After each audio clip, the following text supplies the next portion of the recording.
It is my great pleasure to have Professor Cary Deck to the KREI. It is our first KREI learning workshop. So I talk with you, almost all researchers at KREI, so you ask a lot of the seminar. So I bring a lot of the top economists, ag economists here. So we are very lucky. He is the first person, and maybe 2 weeks later, I invite Yun Jae Hwang. He's a top global economist, and I just invite the Namun Kwon on the regulation and innovation, something like that, on the June. So I have the next slide.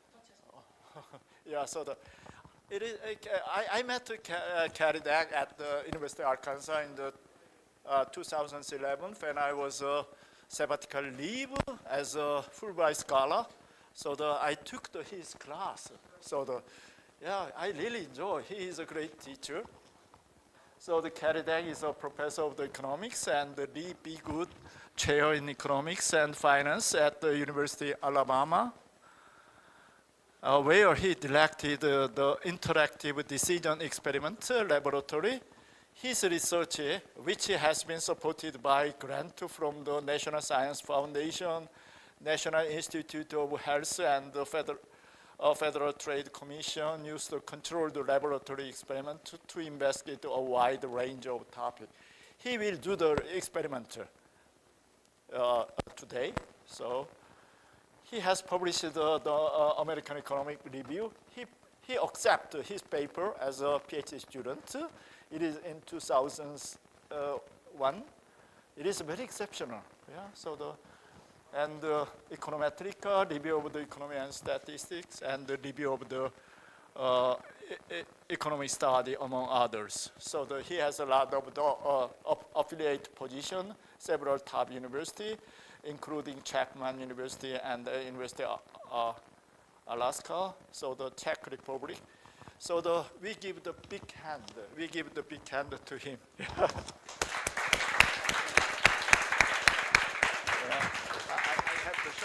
I have some more slide. Yeah, sure. Yeah. I just short introduction about the experiment. Experiment is a controlled investigation to determine the causal relationship between variables, and a way to create the ceteris paribus condition by systematically control the data according to the design. Econometry is an experimental science now. Experimental economics is a well-known, established field of the research, and even the post Nobel Prize winner, Vernon Smith. Vernon Smith is his advisor. Yeah. So I just have the graph. This is a paper on the experimental economics in top 5 econ journal. So the paper is increased since 2000s. In particular, field experimental paper is increased dramatically. So this is first Nobel Prize, behavior and experimental economist. He's Kahneman is the prospective theory, and he's Vernon Smith is Professor Deck's advisor. And this is behavioral economics. The Nocci is a Taylor. He's a behavioral economist used the experimental mostly to prove the irrationality of the human being. And this is a Nobel Prize in the field experiment in the 2019. So this is Banerjee and Duplo and Kramer. They conduct a lot of the experiment in the African country to test the alleviating global poverty. And another Nobel Prize 2021 in the natural experimental. David Card is conducted the experimental in the New Jersey and Pennsylvania to test the minimum wage effect on the kind of the low income, low wages industry. And Angrist and Imbansi is a top econometrician to conduct the quasi-experimental method So I took his class in the continuing education in the ASA meeting since 2014. So I teach these classes. So why do the economists conduct the experiment? First, test the theory and explore the cause of the theory's failure, establish the empirical regularity, and compare the environment to investigate the robustness of the same institution, particularly internal validity. So the fifth, compare the institution, and sixth, evaluate the policy proposal. You may be interested in policy proposal. I conducted several studies about the imported beef traceability and consumer valuation, domestic and imported rice, nutritional labeling. And the seventh is a lab as a test of the ground for the new institutional design mechanism and procedure. So advantage is replicability. So it is almost impossible to conduct the replicability in the economics without the experiment. Next is control.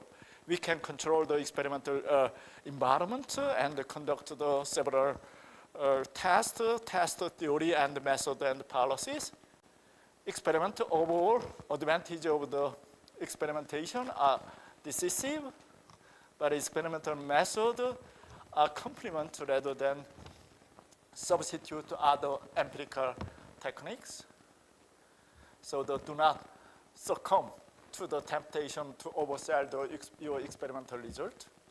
So I just I advertise my book. So this is my first, therefore I used some time. This is my first book in Korea about the experimental economics in the experimental economics and economic valuation 2021.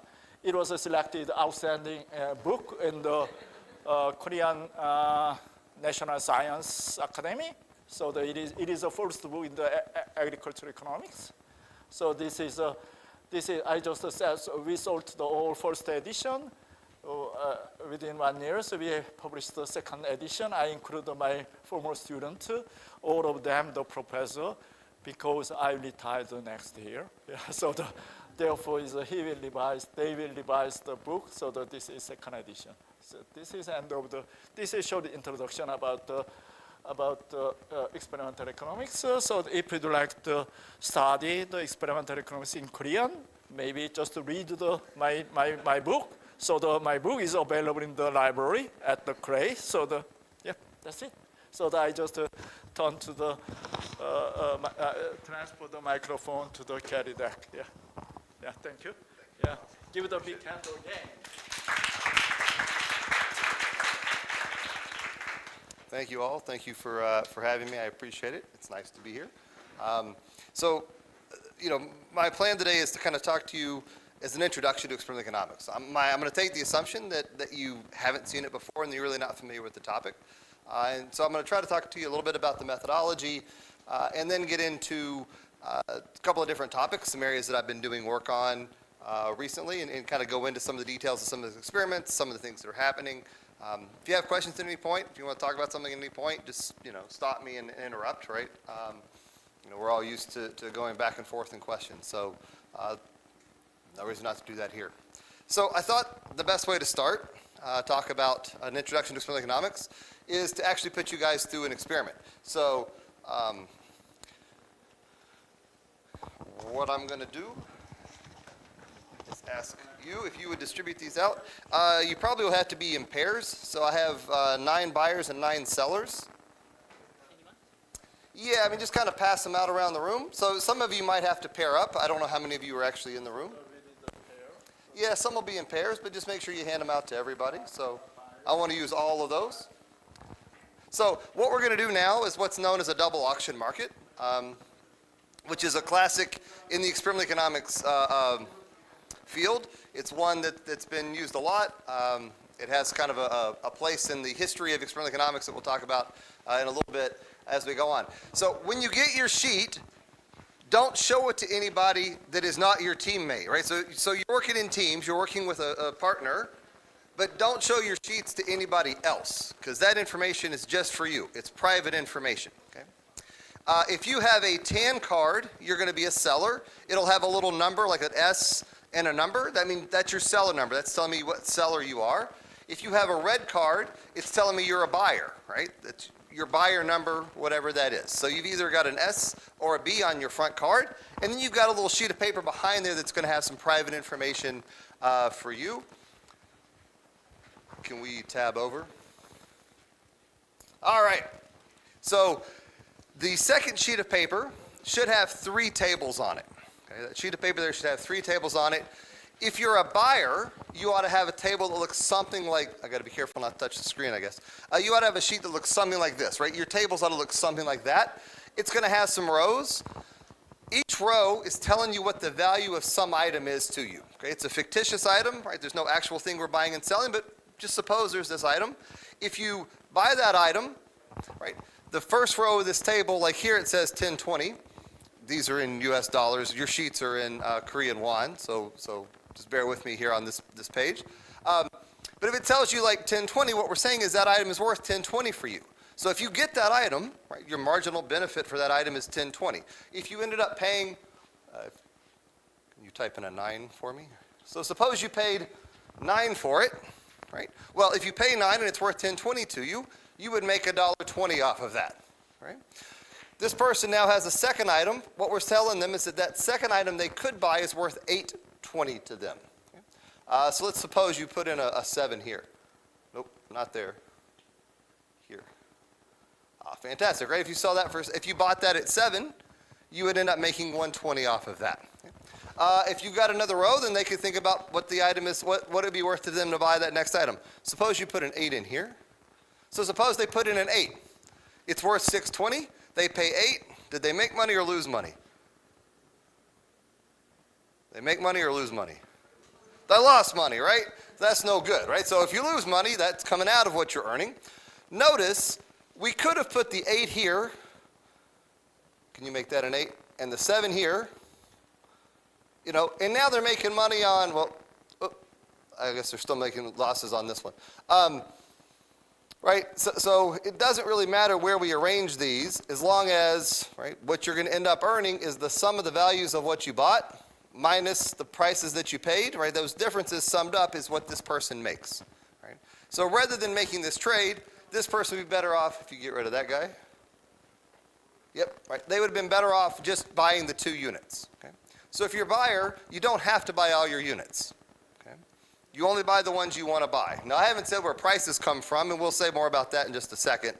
But I now want to talk a little bit about the seller sheets. So sellers, your tables look very similar, except what we're telling you is your marginal cost, right? So this is what it's going to cost you if you produce. Now, these are marginal costs. You only incur those costs if you actually make the sell, right? So if you're a seller and you're sitting out here, you have a cost of $3.90. If you were to sell that item for, let's say, $6. So if you throw in a 6, right, you'd make $2.10. If you did the next one for, let's say, $4, right, you'd end up losing $1.90 on that one. Notice again that we could flip the 4 and the 6. We could replace those. And sure enough, right now you're making positive money on both of those. But it's the same as if you had done it the other way, right? You would have done better off if you just received 6 for this one and didn't get anything for that one, right? You would have made more money, right? So again, as a seller, you don't have to sell all your units. It's telling you the units you could sell if you want to. Okay? So it's telling you how many units you could sell if you wanted to sell those units. Again, if this person's got 4 rows, that means they could sell up to 4 units. You always want to buy your first unit first if you're a buyer. You always want to sell your first unit first if you're a seller, because this is your lowest cost unit, right? That's your highest valued unit, and this is your lowest cost unit. So you always want to do those first ones first, because you may not get to trade again, right? You may want to buy a 3rd unit, but if nobody's willing to sell to you, you don't get to buy it, okay? So anybody got any questions about their sheets, about what's on their sheet? And there's 3 separate tables because we're going to do 3 separate periods. Okay? All right, at least hopefully we'll get time and do 3 separate periods. What we're going to do is end up paying you, we're going to pay some randomly selected people based upon how much they actually earn. So it's in your best interest to try to make as much money as you can. All right.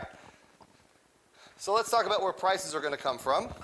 What's going to happen is we're going to open the market, and you can raise your sheet. And suppose buyer 2 raises their sheet. Buyer 2, why don't you hold your sheet up? Just the red part. Just the red part, though. Yeah. So buyer 2 holds her sheet up, and I say, yes, buyer 2. And buyer 2 might say, I'm willing to pay 1,000. Okay. So he's going to record that buyer 2 bids, we'll just say 1. So we're going to put everything in thousands here, just to make it clear, right? So these are in 1,001. Right? So she says, hey, I'm willing to pay 1,001. For that, we'll say, all right, buyer 2 bids 1,000, bids 1. We'll submit it. It shows up here that buyer 2 said they were willing to pay 1,000. Buyer 3 might say, you know what? I'm willing to pay 2,000. So they'd raise their sheet, and I'd say, yes, buyer 3. And buyer 3 would say, I'm willing to bid 2,000. We'd record that, and bam, it's up there. Seller 6 might say, you know what? I'm willing to sell at 42. So they'd raise their sheet. I'd say, yes, seller 6. Seller 6 says they're willing to sell at 42,000. So we'd put that in there. And now we can see this person's willing to sell at 42. This person's willing to buy at 2. Okay. And we just keep going. Some other seller might say, seller 3 might say, I'm willing to sell at 20.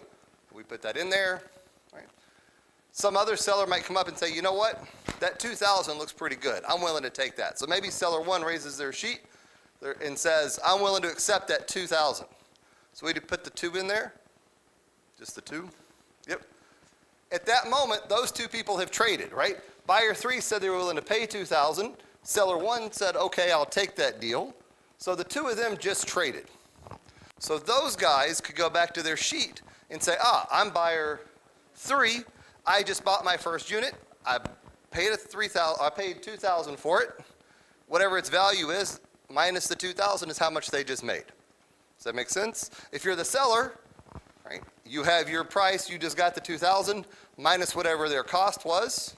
That difference would be how much money they made. Does that make sense? They could try to buy a second unit if they wanted to, or sell a second unit if they wanted to. Everybody else is still trying to trade their first unit. Doesn't matter how many other people have traded. It's your first unit, your second unit, your third unit. Okay? Once this happens, we'll just open it up again. So maybe buyer 2 comes back and says, you know what, I'm willing to pay 3,000. And we would pop that in there. And we would just keep going like that. Okay? We'll keep going until one of 2 things happens. Well, we'll keep going until one thing happens, which is nobody wants to do anything. All right? So I'll try to call on you in the order I see you. Hopefully I'll get it right, but I'll try to call on whoever I see. But at some point, we'll get up here and nobody will want to do anything. And once we get to that point, we'll say going, going, gone. And once we do that, we'll end the market. Okay? Does that make sense? I get some yes nods and I get some looks that aren't as clear. Couple more rules. You got to call the prices out to me, but only what I hear and he records counts. So you got to make sure that what we're putting in up here is accurate, right? If we get the wrong number and we keep going and somebody else accepts it, we're going to have to go with what's up here because as we start going, it gets too hard to kind of undo it. So you need to make sure that we're writing down what's right? If seller 4 says they're willing to pay 1,000 or willing to sell at 1,000, and we accidentally record that it's seller 8 that said 1,000, seller 8 may have to sell at 1,000, right? Because that's what we have up here. So you need to make sure you're watching and making sure that we got it right.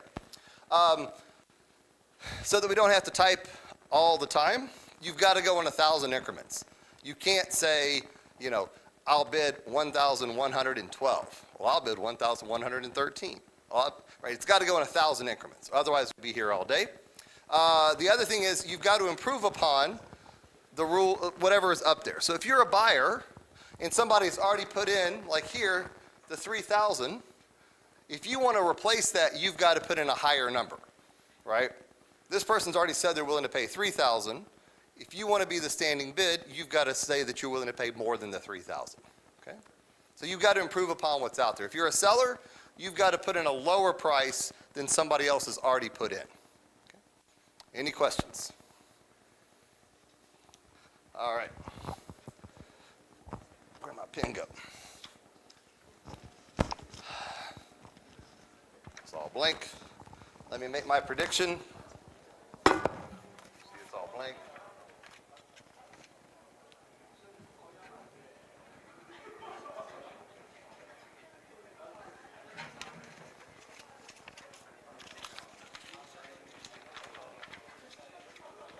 All right. Let's unwind out of here. I will put this just right here for a moment.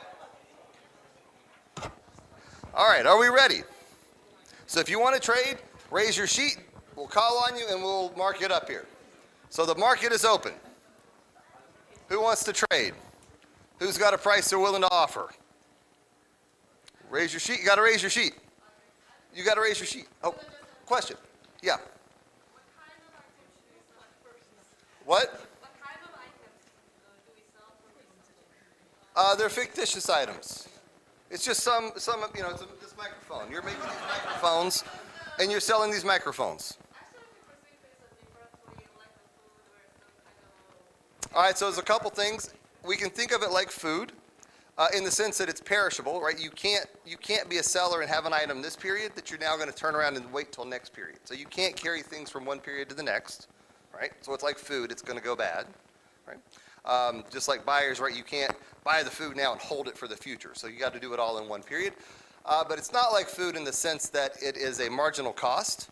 So it's like if you're a seller, it's like you're taking orders, and then you're going to produce the item after you know you're going to sell it. Okay? Does that make sense?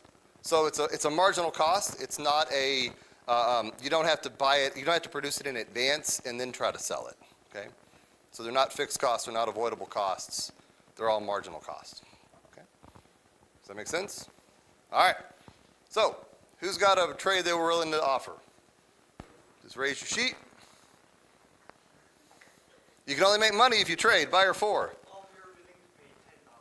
Buyer 4 is willing to offer 10,000. Anybody want to take that deal? Buyer 1. Buyer 1's willing to pay 11. Buyer 2. Buyer 2 will pay 12. No seller's willing to sell at 12. Any seller want to name a price? Come on, sellers. I know you're out there. We passed out the sheets. Anyone? Buyer 3. Buyer 3 is willing to pay 15. That's starting to look good. Sellers? Seller 6. 50? 1.5. Seller says 1.5. So that's a trade. So buyer 3 can record on buyer 3's sheet that they just bought at 15. Right? So buyer 3 just got 15 minus whatever, I'm sorry. Buyer 3 just got whatever their value is, minus the 15 that they paid. Okay, that's the profit they made. They can try to buy a second unit if they want to, if they have one. Seller 6 just sold at 15, so they just earned 15 minus whatever their cost is. That difference is their profit. Okay, so seller 6 can now try to sell a second unit if they want to, if they have a second row on their table. Okay, we're only in the first table. Right? We'll stay in that first table until the market ends. Okay, so only what's in the first table matters. All right, so those bids and asks are gone. Buyer 3 and seller 6 are on the second row if they want to be. Everybody else is still on their own first row. New bids and asks. Buyer 4. Buyer 4 is willing to pay 15. Jumped up a little bit this time. Any action? Buyer 6. Buyer 6 is willing to pay 16. Buyer 2 is willing to pay 17. Buyer 7. Buyer 7 will pay 18. Buyer 4. Buyer 4 is willing to pay 20. Any sellers? You sellers are real slow out there. Buyer 2. Buyer 2 will pay 21. Buyer 4. Buyer 4 will go 22. There are sellers out there, right? Buyer 9. Buyer 9 is willing to go 24.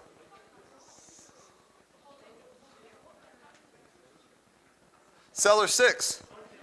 30. 30. Buyer 6 says 30. I'm sorry, seller 6 says 30. Any sellers willing to go under 30? Seller 4. Seller 4 says 26. Buyer 2. Buyer 2 accepts at 26. Those two guys just traded. New bids and asks. Okay, so these are the only trades we've actually had, right? Buyer 3 bought it at 15 from seller 6. Buyer 2 bought at 26 from seller 4. Only trades we've had. Nobody else has traded. Okay. Anybody got any questions? All right, we're back open. New bids and asks in this period. Buyer 4. Buyer 4 was willing to pay 22.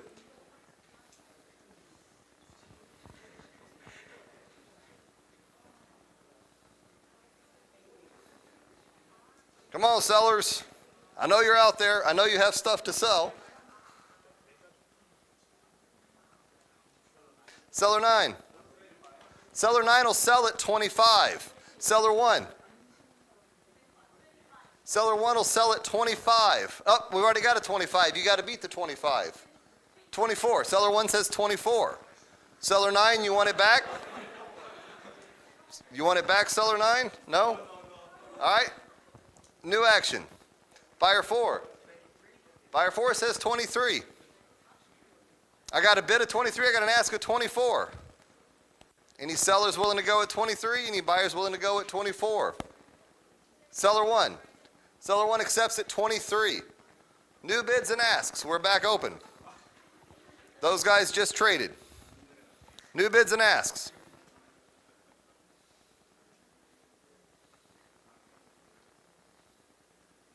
Anyone? Going once. Nobody else wants to name a price. Buyer 4. Buyer 4 says 15. Seller 9. Seller 9 says what? 18. Buyer 4. Buyer 4 accepts at 18. New bids and asks. We're still in the top table. Any action? Remember, you can only make money if you make a trade, so.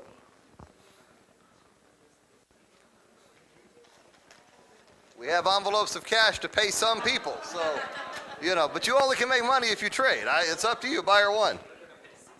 Buyer 1's offering to pay 16. Buyer 1 says 16. Any more action? Buyer 5. Buyer 5 says 18. I got a bid of 18. I got no asks. Buyer 7. Buyer 7 says 19. Does that sound good to a seller? Buyer 5. Buyer 5 is willing to pay 20.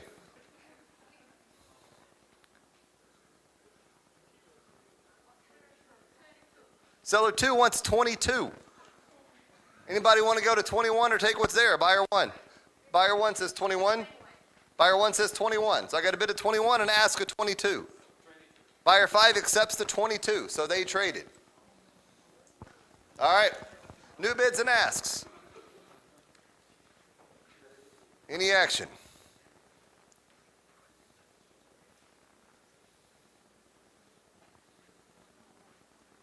Bueller? Going once. Nobody wants anything. Going twice. Seller 9. Seller 9 asks for 29. Any other bids or asks? Buyer 5. Buyer 5 will pay 8. Big spender. 8. Buyer 6. Buyer 6 says 9. Buyer 3. Buyer 3 says 17. Buyer 1. Buyer 1 says 18. Anybody else? Going once. Anybody else want to name a price? Going twice. All right, that's the end of that market. So we're going to stop there. Nobody else made any offers. So just to clarify, buyer 3 paid 15 to seller 6. Buyer 2 paid 26 to seller 4. Buyer 4 paid 23 to seller 1. Buyer 4 paid 18 to seller 9. And buyer 5 paid 22 to seller 2. All right, so those are the only trades. So Buyer 1, 6, 7, 8, and 9, you guys never traded. You didn't make any money. Sellers 3, 5, 7, and 8, you guys never traded. You didn't make any money. You shouldn't have anything written down. Does that make sense? All right. Before we start the next period, does anybody have any questions about what's going on? Because I know you all have stuff you can sell, and I know you all have stuff you could buy. All right, we're ready to open period 2. So now you're in the second table on your sheet, right? We're in that second sheet, that second table. All right? Second table.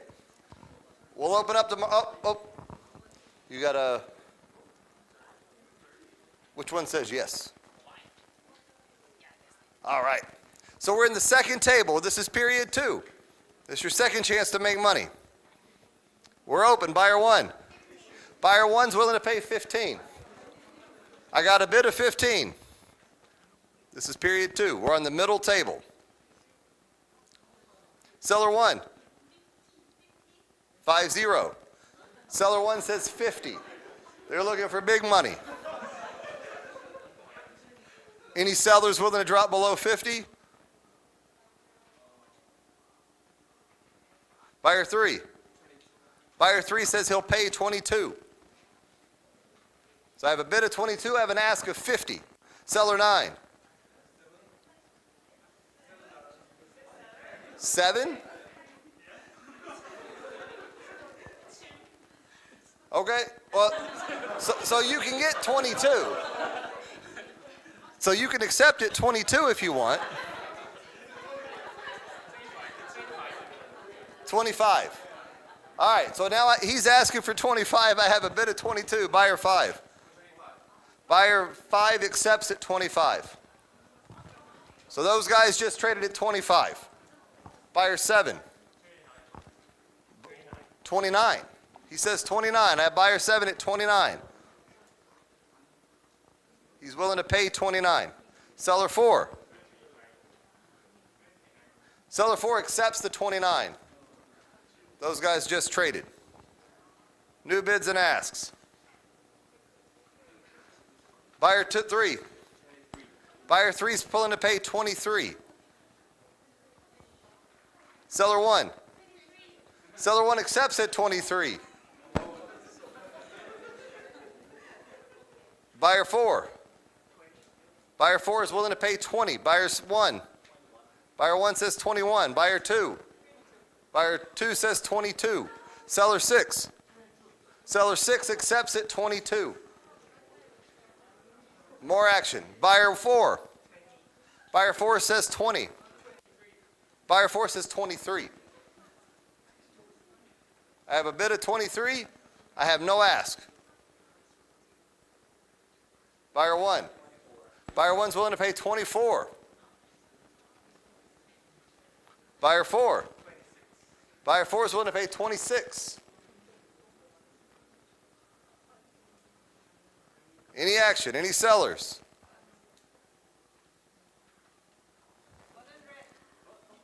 Seller 1 wants 100. Okay. Any other sellers?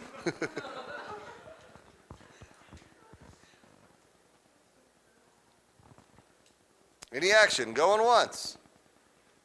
Anybody willing to make a trade? Going twice. Buyer 4. Buyer 4 is willing to pay 27. Any action? Going once. Seller 2 wants 29. Anybody willing to go to 28 or take what they see? I got an ask of 29. I got a bid of 27. Any action? Going once. Buyer 1. Buyer 1 goes 28. Buyer 4. Buyer 4 accepts at 29.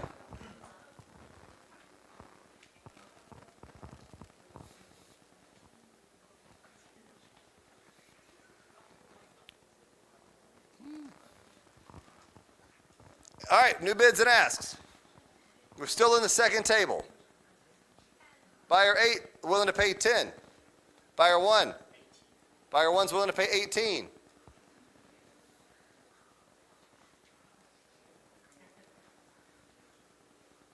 Buyer 2. Buyer 2 says 19. Where are all my sellers? All right, you guys are all sellers, right? 1, 2. You're a seller? 3, 4. Who's seller? We don't have half our sellers.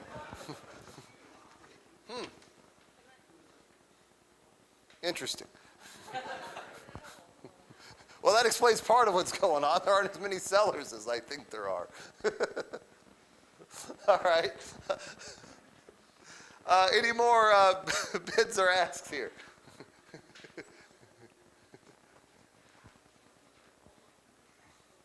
Going once. Going twice. Buyer 1. Buyer 1's willing to pay 20. Any seller willing to take it? 23. Oh, okay. Going once. Any sellers? Seller 3. You'll accept 23? All right, seller 1 accepts at 23. Okay, we got it up there. All right, any new bids or asks? Going once. Going twice. Buyer 1. 14? I have a bid of 14. Any other bids? Any asks? Buyer 2. 17. But seller 1. 40. She's going 40. Any action? Anybody want to take that? Any more bids or asks? Going once. Buyer 4. Buyer 4 bids 19. I have an ask of 40. I have a bid of 19. Going once. Seller 3 accepts at 19. All right, new bids or asks. Buyer 1. Buyer 1 will pay 17. Buyer 2 will pay 20. Any new bids or asks? Going once. Seller 6. 30. Seller 6 says 30. Seller 3. Seller 3 will go 29. Going once. Buyer 2 says 21. Going once. Going twice. Seller 3, you'll sell at 26. I have a bid of 20. I have a bid of 21. Ask at 26. Going once. Going twice. Seller 2 says 25. I have an ask of 25. I have a bid of 21. Buyer 2 says 22.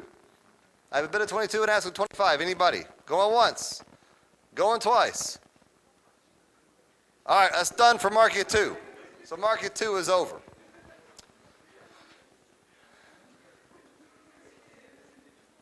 Five, 7, and 8. We're done. We traded. Trading is over. Nobody jumped up. Right. So these are the guys who bought and sold. You can check those out now. I guess in the interest of time, we should probably not do the second period. But here, let me just go through on that. We're going to skip over that last period. Uh-oh. I don't know what that was about. That seems bad. I don't know. Do what? It's good. It's good. Yeah. I've got. So normally, I would expect you guys to hit a price of about 22, which, your price wasn't that far off on average. But we had some sellers that weren't here, right? There were some seller sheets that weren't here. So we didn't end up with all of the buyers and sellers that are shown on this graph. So I think that's why our quantity was lower than the predicted 12. We only got, about 7 trades. But I think it's because we didn't have all the sellers out here. So given the sheets that are actually out and what people who were here had, I don't know what the supply curve was. So I don't know what the price prediction should have been. It's not all the sheets got used. But what I will tell you, let me switch over to my other thing. Whoop. Yeah. Whoop. What I will say is, looking at these markets, what we just did was what's known as a double auction market. These markets typically go very, very well to the equilibrium and converge very, very tightly. So these are data from a past experiment that was run. I think I took this off of VEcon Lab, which is a system out of University of Virginia that Charlie Holt has. But you can see here, right, here's the supply and demand curve, and you can see prices just trading right along, right pretty close to where those predictions are. What they did in this particular experiment is they shifted the supply and demand curves from these blue curves up to those red curves, and you see, sure enough, prices just jumped up and traded right along pretty close to those, right? So this is an experiment very much like the one you were in, except that it went longer, and we did a shift in they did a shift in the supply and demand curves, and you can see the price predictions held up. And what happened when we had the shifts in supply and demand curves is exactly what our theory predicts was going to happen in that case. So Dubong already mentioned Vernon Smith winning the Nobel Prize in 2002 for developing the field of experimental economics, for the methodology here. And so there's several papers that he's written that are very useful in kind of thinking about economics experiments and experimental economics and kind of getting a background motivation. So a lot of the stuff I'm going to say right now is kind of pulling in from some of these papers. So if you want to go back and get more, these are really kind of the core papers to do. The 62 paper is the one in which he introduced the double auction experiment. It's really thought of as the first experimental economics paper. And these are all kind of methodological papers talking about how that works.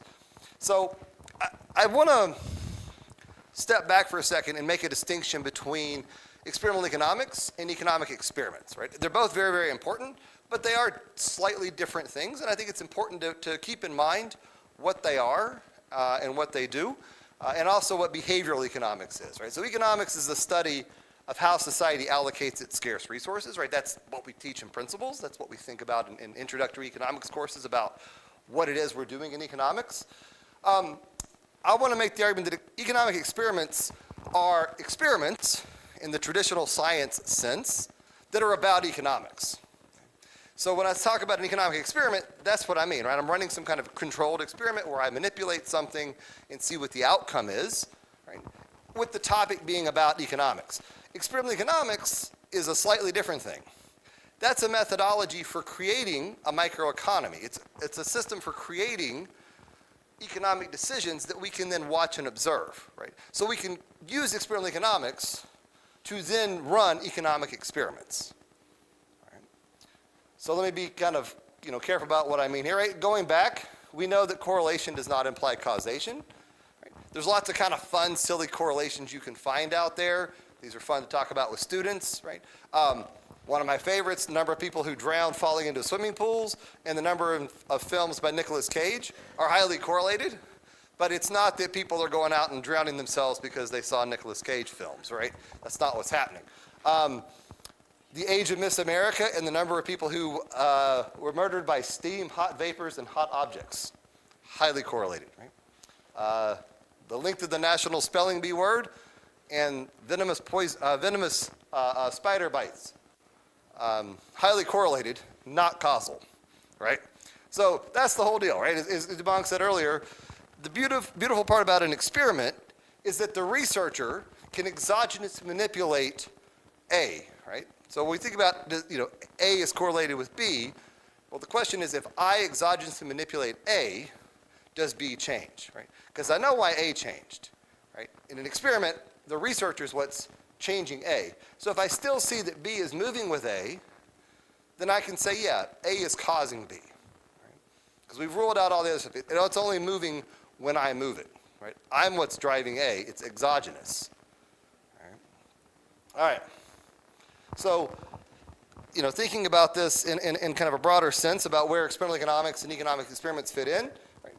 Kind of traditional scientific method, right? So we form some hypothesis, we try to test that hypothesis, we then update our models based on what we observed. And either we say, yeah, the model's really good, let's push on it harder, form new hypotheses and push harder, or the model breaks down and we say, oh, we need to update the model. We need to kind of figure out how to tweak the model to make it run better.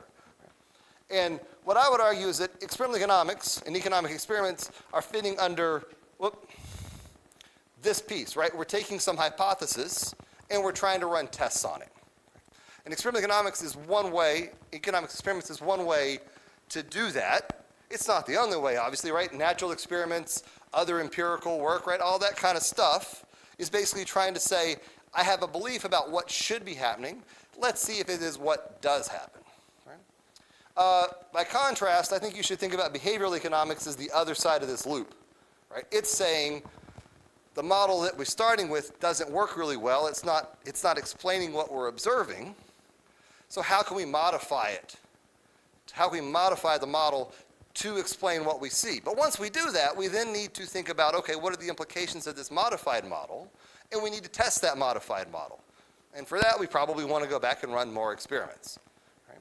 All right. So this is kind of the notion of what economics experiments are, right? They're just this exogenous manipulation to see what's happening. So if you think about the double auction that I just showed you, it's, I could think about how if I change the rules, what would happen? Or if we shift the supply and demand curves, what's going to happen? Right? All right. Just say a little bit here, right? You hear the terms lab experiment, field experiment. There's some other kind of terminologies that people have.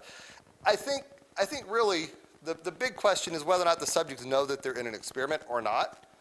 Right? Not so much where it's taking place, not so much how it's designed, but it's really, do the subjects know that they're in an experiment, or do they not know that they're in an experiment?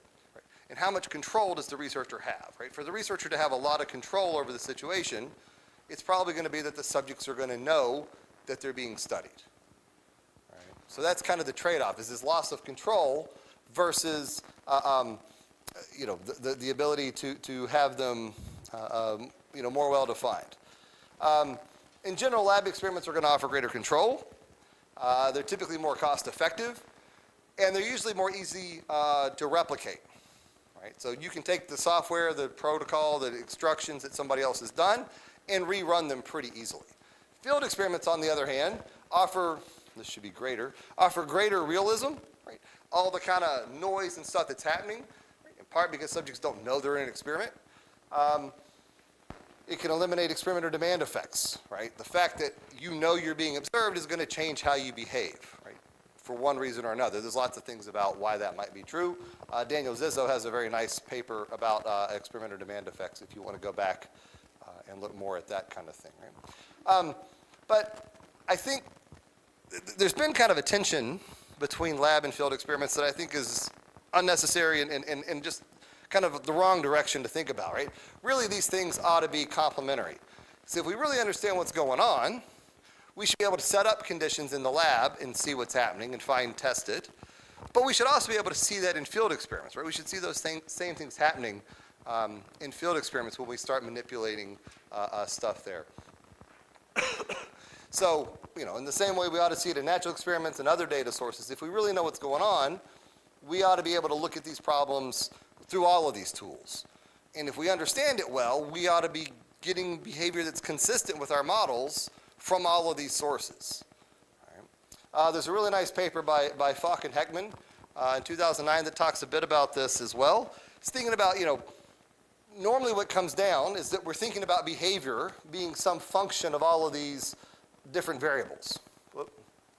Right. And usually what we want to do, right, what an experiment does, is allows us to manipulate some of these variables and see how behavior changes. Right? I'm going to manipulate this variable, and I'm going to see how behavior changes. But, if changing this variable depends on the value of all of these other variables, then we can't really separate these things. Right? They're not separable, and the kind of standard notion of that. And so, if they're separable, then it really doesn't matter what domain it is that we're looking at this on. So it doesn't matter if it is 2 subjects in the lab, or 2 firms out in the field, or 2 aliens on Mars. If the model is right, and it's separable, then those same things should hold everywhere. If it's not separable, then you can't generalize, right? All these other values of these other variables would matter. Right? All these other factors, all these things that people talk about with realism usually, would still matter there. But they're always going to be situation specific. So applying it from one place to another is always going to be a concern if it's not separable. So the fact that I could look at how two companies, negotiate in the U.S. doesn't necessarily tell me how these two companies are going to negotiate in Korea, right? Or how two companies in Korea would negotiate. We're making some other assumptions about these other variables that may matter, right? If it's separable, then it doesn't matter where we do the negotiation. If it's not, then we can't really extrapolate and generalize, right? But that's true for every empirical project. It's not just experiments, not just lab experiments that have this issue. It's all empirical projects have the same issue. So anyway, so going back now to thinking about economics and experimental economics and Vernon Smith, he basically lays out, and Dubong alluded to some of these terms in his introduction there, but Vernon lays out that what we want to do is basically control the environment and the institution and try to observe the behavior of the individuals, of the of the people that we're looking at. Right? And by environment, what we mean is the characteristics. So if you think about the double auction that we just ran, it's the supply and demand conditions, right? That's the environment. That's kind of the setting of the characteristics of the agents, of the people in the economy that we're creating, right? Of that little economy that we're created. Institution is the set of rules, right? It's how the thing worked. It was how you could place bids, that you had to improve the bid of what was out there, is you had to improve upon the ask that was out there, right? It was that all trades had to go through the floor, right? All the rules of how stuff worked, the kind of actions you could take, how we decided who traded, right? The mapping from your actions into payoffs, right, into those outcomes, was all part of what's referred to as the institution there. So when experimental economists talk about this, we talk about controlling the environment, which is the characteristics of the agents that we're looking at, right? Like your supply and demand curves, your values and costs, and the institution, which is the rules for how you could interact. And then we want to observe the behavior, right? That's the actions that you actually took. What prices did you offer? What prices did you accept? Right? That's what we want to measure. That's what we want to watch as the researcher. I want to see what you're doing, what choices you're making, right? From a world that I've created, right? I always think about it like creating a video game, right? I've created this video game, and then you are the players in the game, and I want to watch how you play, right? That's kind of what I'm doing. So I've created this little economy, and then I watch how you play it. Vernon lays out what he refers to as these 5 kind of precepts for creating a microeconomy. One is the nonsatiation, right? That the people in that economy want some reward medium. That's why we're going to pay somebody based upon what profit they made in the experiment, right? That you have an incentive as the person in the experiment that you care about what's going on in that experiment. You care about what's going on in that little economy. Somebody asked me what kind of good they were trading, right? Does it matter? Well, maybe, right? I mean, in practice, you may care what kind of things you're trading, and you may have worries about them, right? I've got to get you, as the player in my microeconomy, to care about the conditions that the agent I want to study has. So if you were a buyer, right, I want you to be some of those steps along that demand curve. The idea is I want to make you as a person, because you're still a person, I want to make you as a person care what the agent, that person, that trader with these steps on the demand curve wants. Right? I'm trying to make you as a person align with the agent in my microeconomy. Right? And then see what you do when you're in that position. So one part of it is that we're going to reward you based upon what happens to the agent. So you personally are getting rewarded based upon how your trader did. Right? And that those two things are aligned. So one part of that is that the subjects need to care about the reward medium that they're getting from doing the activity, right? That their incentives are aligned. So it's not hypothetical. I'm not just saying, I don't really care what happens, right? I've got an incentive as the player, as the subject, to care about what happens to the agent that I'm playing in this microeconomy, right? That I'm kind of stepping into that role. Another one is salience, which is that you understand, right, how the actions that you're making lead to your payoffs. Right? So it's like if you've ever played a video game and you don't know what the buttons do, right? You're just hitting buttons, right? I mean, you've all done this, right? I mean, probably many of you have gone to play a video game, not read the little manual, just started hitting buttons for a while to figure out what they would do. And eventually you learn, right? But I can really only judge how well you play that video game once you know what the buttons do, right? So this is the salience here, right? You've got to understand as the trader in my experiment how your actions lead to your outcomes.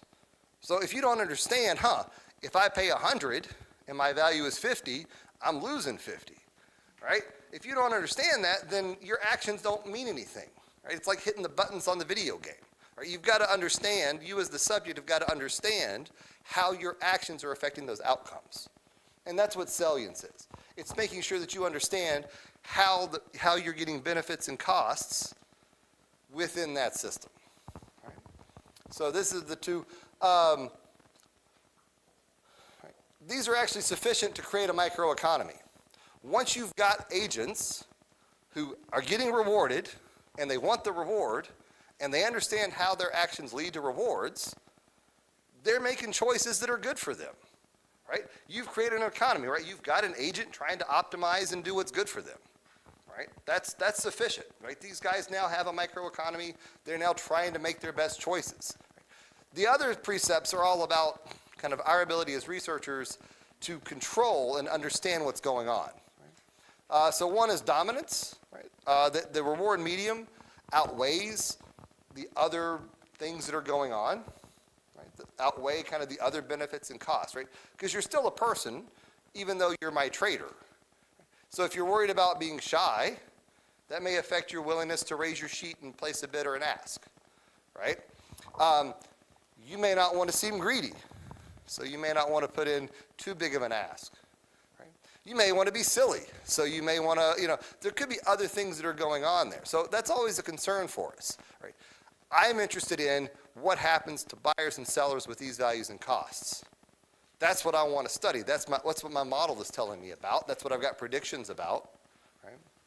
My prediction, I forgot to show you my prediction, but we weren't close to it, right? I had made a prediction on how you guys would trade, which is a price of 22 and a quantity of 12. But that was assuming that we had all the sheets distributed. So, but that's what my model is telling me. That's what my model is predicting. But you guys might have other things that you're worried about. And so that's always a concern in an experiment. We need to make sure that we've got dominance. We're trying to make sure we have dominance so that these things are that the things that the agents in my economy care about are what's dominating how the people in the experiment are viewing the thing. Privacy, right? Personal information remains private. So this is why you as a buyer were the only person who knew your values. Or you as a seller were the only player who knew your costs. Right? I don't know what some item is worth to you. Sellers don't know what some item is worth to you. Right? They see if you buy it or not, right? Here's the price. Did you buy it or did you not buy it? Presumably it's worth more than the price, right? You go out to dinner, you see the price of something. If you buy it, presumably it's worth more than that to you or you wouldn't have bought it. But the seller never actually sees what it's worth to you, right? That's not something the seller can know. Right? So that's a very different world if you start knowing that information. So things that are private need to stay private. And then parallelism is basically an external validity assumption, right? It's that under ceteris paribus assumptions, that behavior in one setting is going to be very similar to behavior in other settings, right? The way a market works, the way people respond is going to be similar as long as we have the ceteris paribus assumptions holding. Right? And so basically once we have all of these things, we can kind of have a controlled microeconomy that we can then study and look at. All right. We're low on time, so I won't say too much about this. Obviously, when you're doing research with human subjects, there are ethical concerns that come in, and one needs to be aware of all of those kind of things. I will say, just highlight here with deception, there's kind of a taboo in experimental economics and economics experiments about using deception, but it's not necessarily for any kind of ethical reason, although there are ethical concerns about deception, but it's really about the saliency, right?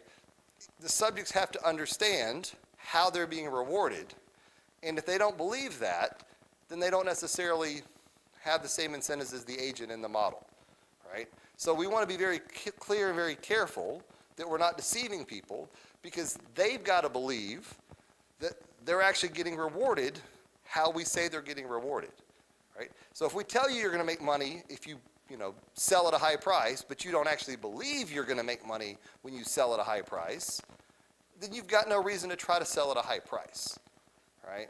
So deception is really problematic for us because it can break down the saliency.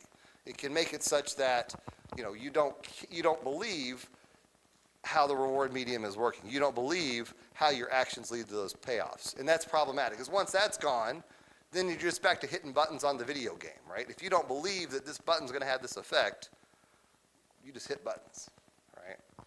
So, I say let's take a break, but we're actually behind. So maybe I just keep going a little bit. Are you guys all right?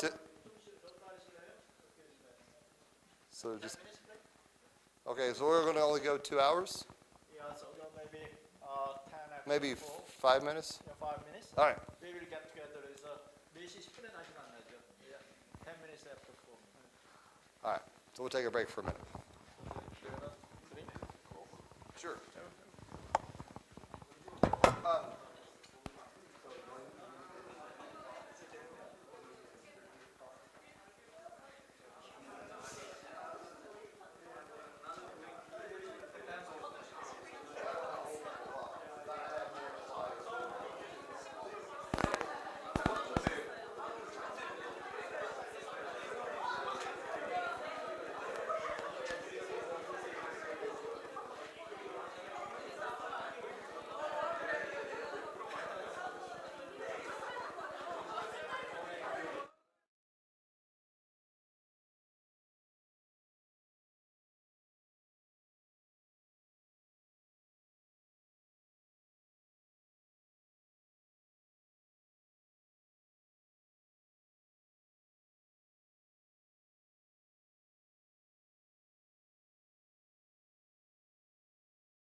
Ready?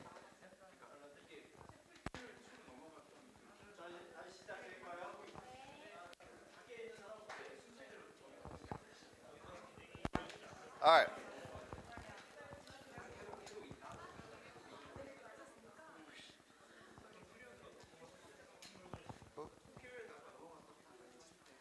Folks wandering back.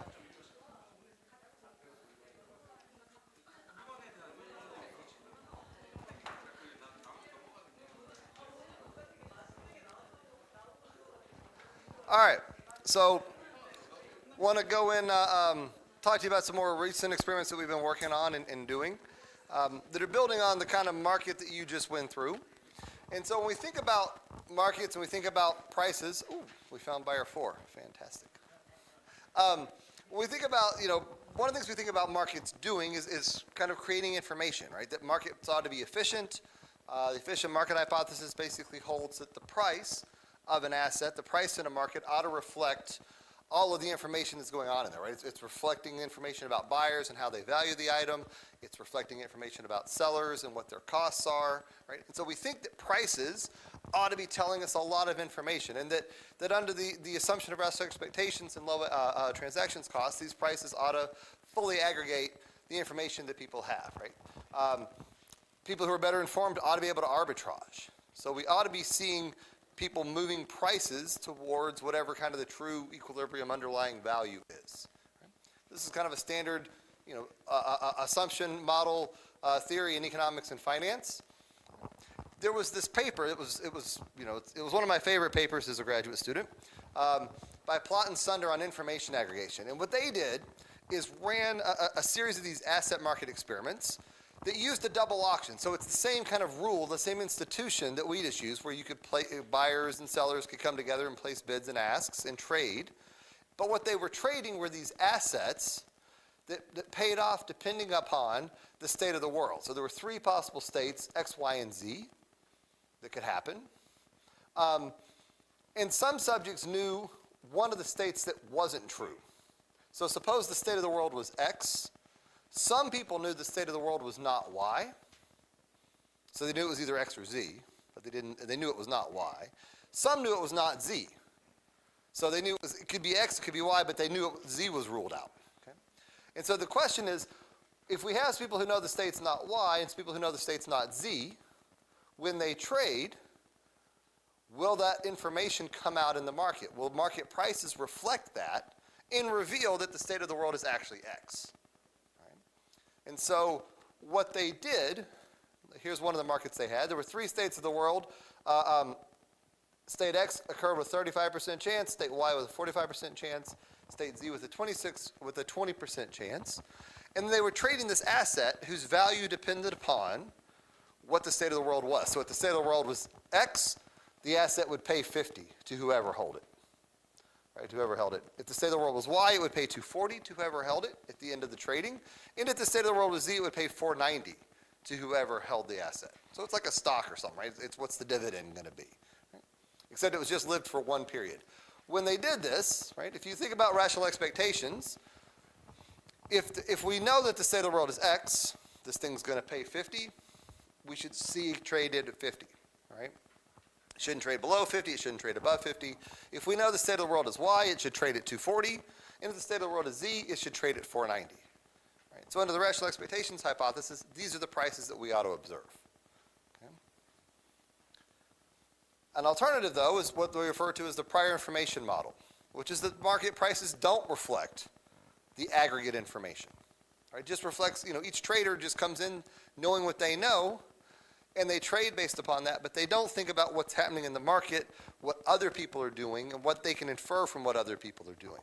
So if this was the case, right, the traders are only relying upon their private information. Just to kind of walk you through how this works, assuming that the state of the world is X, if you know it's not Y, if you can rule out Y, then you think it's either X or Z. So this thing's either worth 50 or it's worth 490, right? Bayes' rule, right, here's the probability that the state of the world is X, here's the state of the world is Z, because you know it's not Y, you know the probability of Y is 0. So you think the thing is worth 210.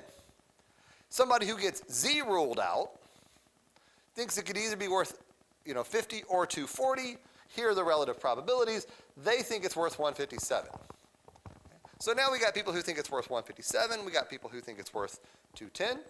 And if they never update their beliefs, then the people who think it's worth 210 will just keep buying it and bid the price up to 210. Right? So if the state of the world is if the state of the world is X, under a prior information model, we should see a price of 210. Under the rational expectations world, we should see a price of 50. Right? So what we can do is then look at these markets and say, hey, is the price closer to 50 or is the price closer to 210 when the state of the world is X? Okay? And that's what they did. And if you look, here's the picture from their paper. The little dots are the trades. The solid lines are what the rational expectations model predicts. And if you look at this, it's incredible. Right? Early on, it's really close, and here it's not so bad. But by this point, look at that. Those prices are they're right on the rational expectations predictions. I mean, they are right on them. It's incredible. When I saw this as a graduate student, I was blown away. I thought this was the coolest result ever. Right? These markets, people are trading, that information's getting aggregated, and it's incredible how well they're doing. Right? And so there's been a whole lot of work out there looking at prediction markets and using prediction markets for things, right? In part based on these kind of results from Plot and Sunder and others.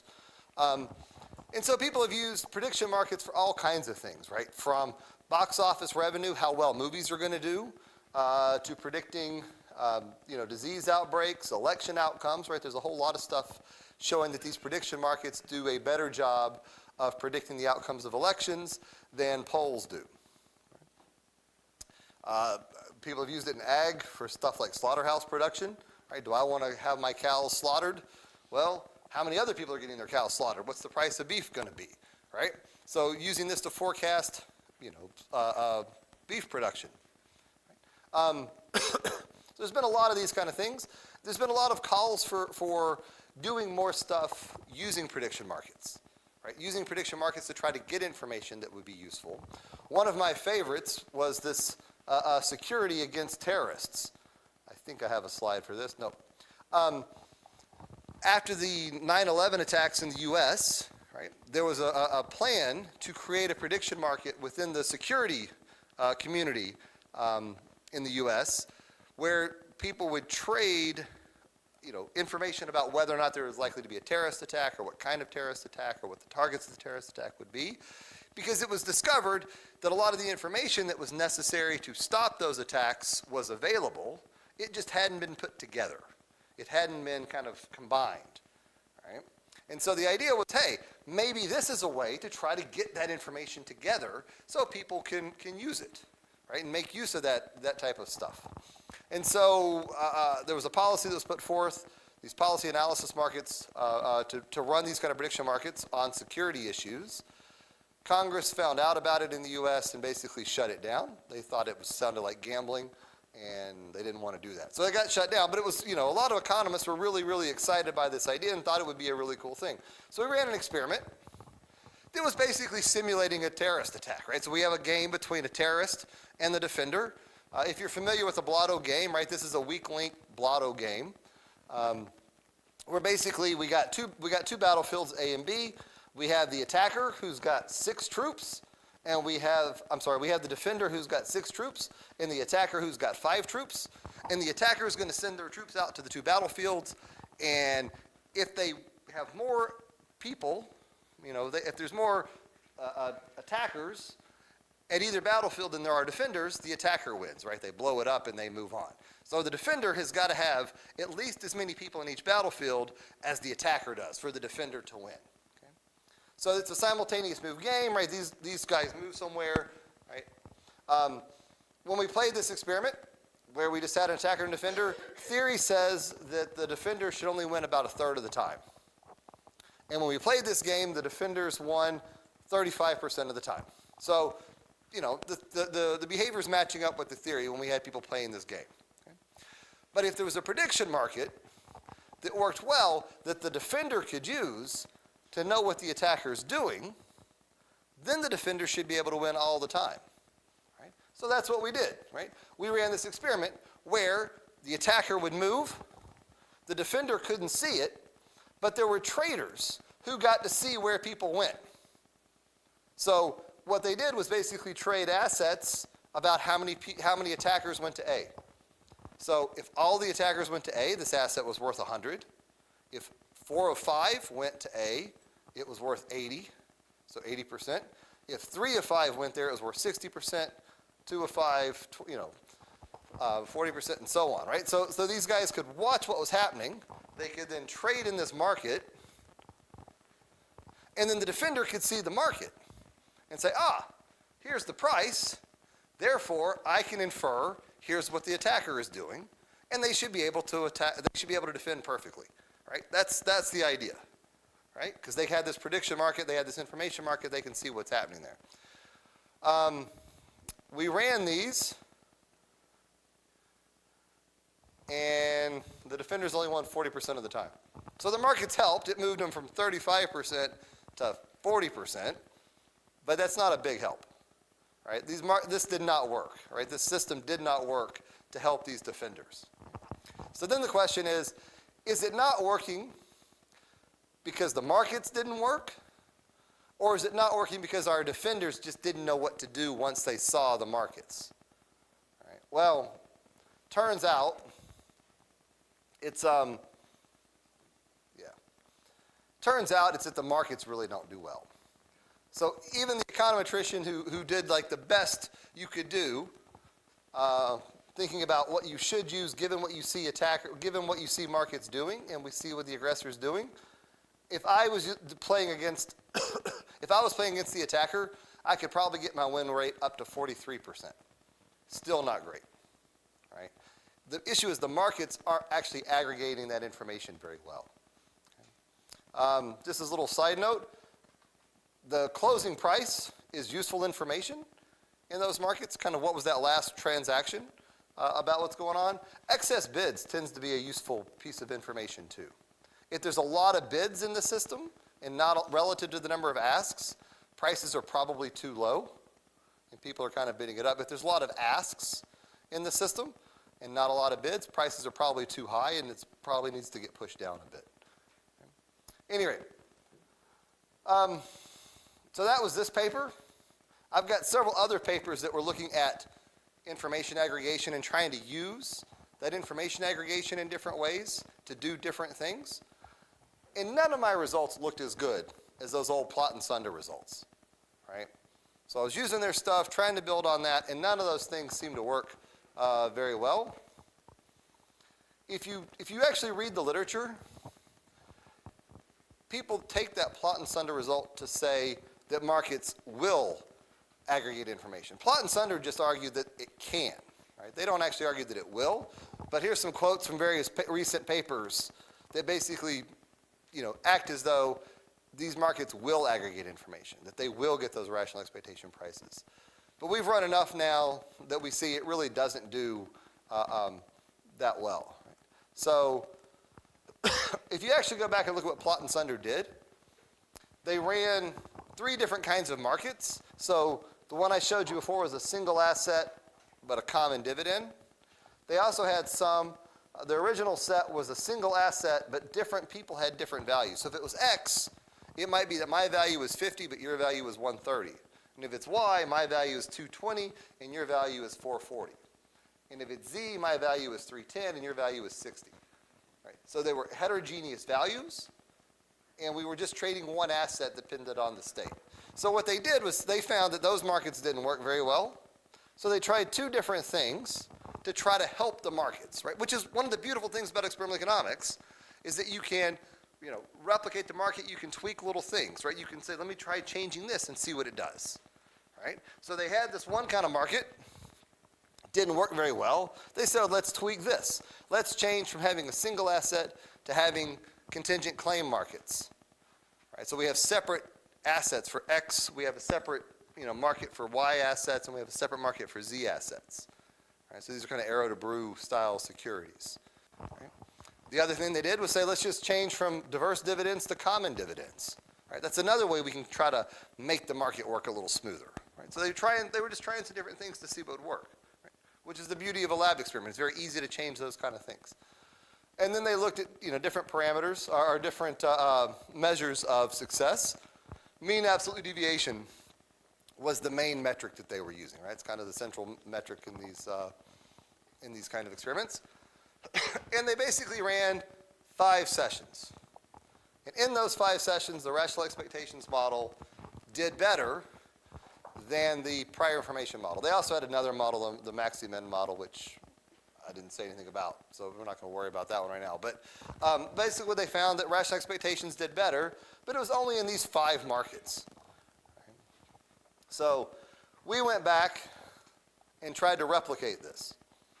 So we ended up running, 20 markets compared to their original 5. So we ran 4 times as many to make sure we had sufficient power to go back and do that. Rational expectation is significantly better in only one of the 4 tests, of the other tests. We can't replicate those results. Right? We don't get that markets aggregate information in the way that Plot and Sunder got. Right? We didn't find that those 2 kind of markets were able to do that. There's a nice paper on replication and thinking about this Manitis et al. That talks about like the post-study probability. Right? So this is from their paper. Right? If you get a rejection, right, you should be able to update your priors about how likely the outcome is, given the power of the test, right, and the significance level that you're using. By the same token, if you fail to reject, you can also update your priors, right, on how likely something is. So thinking about this, if you think about, suppose you want to look at the probability that rational expectations outperforms the prior information model, suppose you were predisposed to think that markets aggregated information. You believed in the rational expectations hypothesis. Right? You thought these markets were going to aggregate. You thought there's a 75% chance that these markets would aggregate. Okay? Well, after the data that Plot and Sunder showed you, you should be pretty convinced, right? You think now there's a 98% chance that those markets would aggregate. But this kind of market would aggregate. But after you've looked at our data, you should be pretty skeptical. That's 0.0059. Right? We have a lot of data, a lot of evidence that those markets don't aggregate. Right? Unless, even if you really, if your prior was super, super strong, you were almost certain that rational expectations held. After seeing their data and our data, I would hope you would be at least somewhat skeptical, because there's only a 16% chance that it holds. That would be your updated posterior. So it doesn't seem like these it doesn't seem like these markets aggregate information in that setting. Okay? But what we did do is then go back and think further about kind of what Plot and Sunder had done, and if there was a way to push these markets to work, because we've seen in practice that prediction markets tend to work well. Right? I showed you all of those papers like slaughterhouse production and movie predictions and electoral outcomes, right? All those places where prediction markets seem to do well, seem to aggregate information and do a pretty good job. But if you think about those markets, they don't really fall into any of these kind of things. They're even further out here. They're typically contingent claims, right? We are trading an asset that pays off this, $1 if so-and-so is elected. Have any of you guys ever gone to prediction markets, looked into these kind of prediction market things? They're typically stuff like you get $1 if so-and-so is elected president. You get $1 if, I don't know, if China invades Taiwan or something, right? I think you can trade on that. I think that market is out there. So they're usually contingent claim markets, right? They're on a single asset. This pays off a fixed amount if this event occurs, and they're typically homogeneous, right? Whoever owns this share gets paid. It pays $1, it pays 1,000 won to whoever holds the asset. So it's got homogeneous values and it's contingent claim. It's both of those things, right? Plot and Sunder were just looking at either or. Right? So we tried, let's go out and try it with both and see what happens when we do both of those things. And when we did that, we actually got, right, we completed this 2x2 design for these 2 factors. We go out and we do this, and we actually get pretty good evidence for rational expectations. So we can get rational expectations predictions to hold in certain cases. But in particular, it's when we have homogeneous values in contingent claim markets. So I think what's key here, right, is thinking about this as an institutional design problem. How do I create markets? How can I create institutions that are going to lead to rational expectations, lead to information aggregation? Right? What kind of market structure, how to design this so that I get information aggregation, right? And that's one of the beautiful things about the lab is that we can kind of play around and tweak stuff and see what works, right? We talk about test bedding, right? I want to create a market that's going to get information aggregation. What are the things I need to do? And I can try them out. Let me try this. Oh, that doesn't work. Let me tweak it and see what does work. All right, that didn't work either. Let me tweak something else, right? And it turns out when we do this, we actually get pretty good information aggregation in those markets. So it seems like what you need are homogeneous values in contingent claim markets. Now, we've done a little bit more stuff recently, wondering about whether or not homogeneous values are really necessary, right? Because what I showed you before from the plot and sunder stuff in our replication is that when you had heterogeneous values, you didn't get information aggregation. But I'll point out that there, the values were very different, and they were kind of all over the place. They were uncorrelated with each other. So you might think state Y was the most valuable state, and I might think state Z is the most valuable state. Right? So they were very non-homogeneous.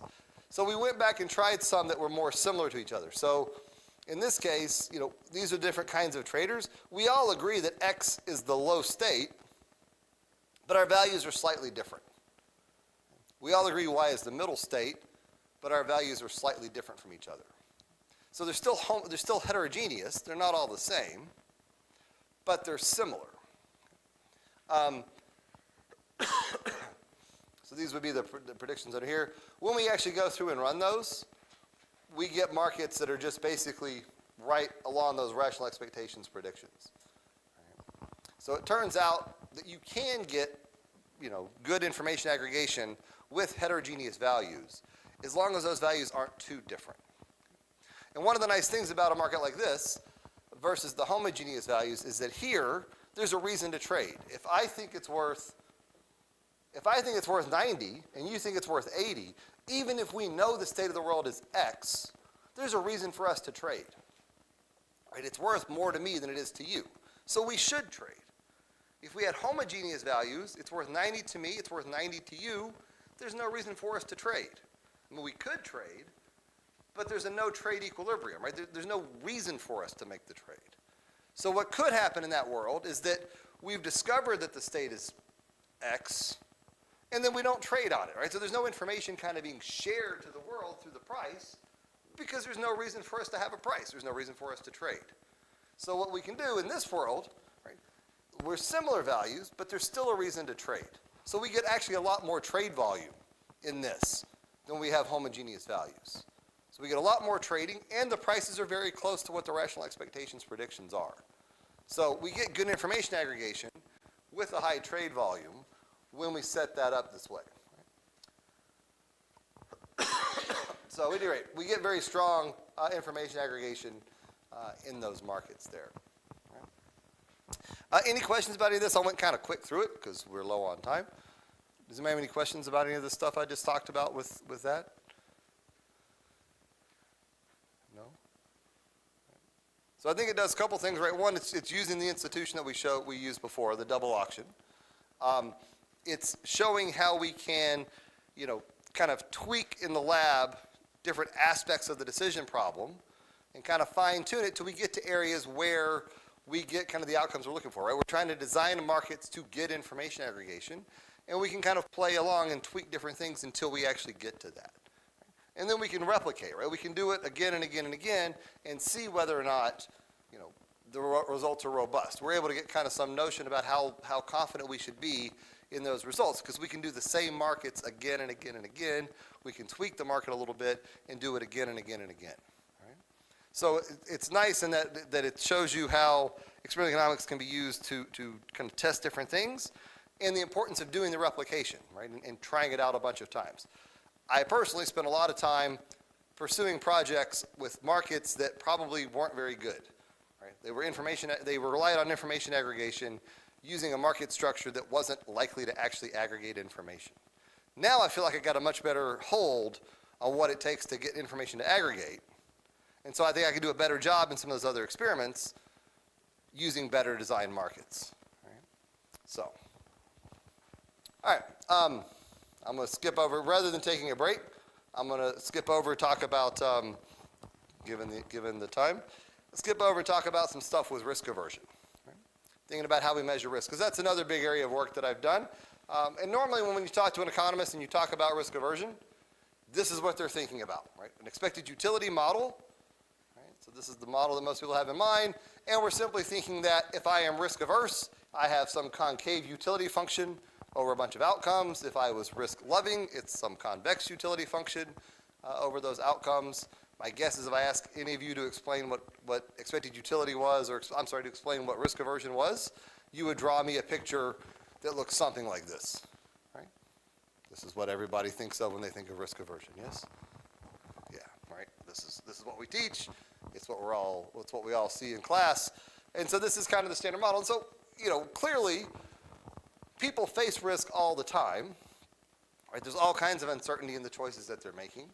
And so it's important for us to try to model this and think about how people actually behave and how they face uncertainty, right? We see this in all kinds of economic activity and in our daily lives. One of the kind of high-profile papers that looks at trying to measure risk aversion, try to go out and say, okay, how can I measure risk aversion from this individual? Was a paper in the AER in 2002 by Holt and Lowry. It's what's known as a multiple price list approach. And if you look, what it does is it asks the subject to choose between these two lotteries.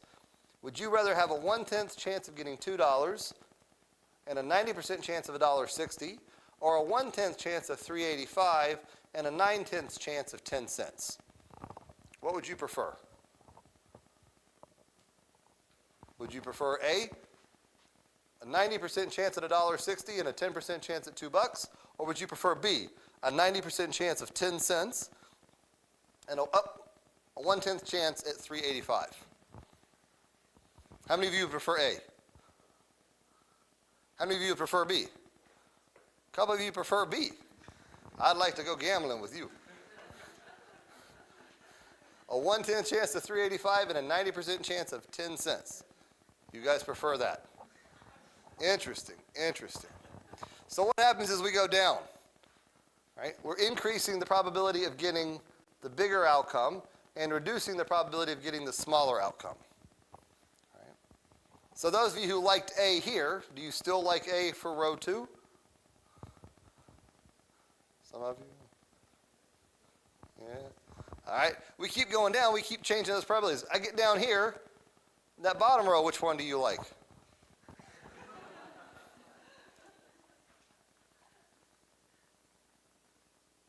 A or B? B. Yeah, right? Because you're guaranteed $3.85 versus you're guaranteed $2, right?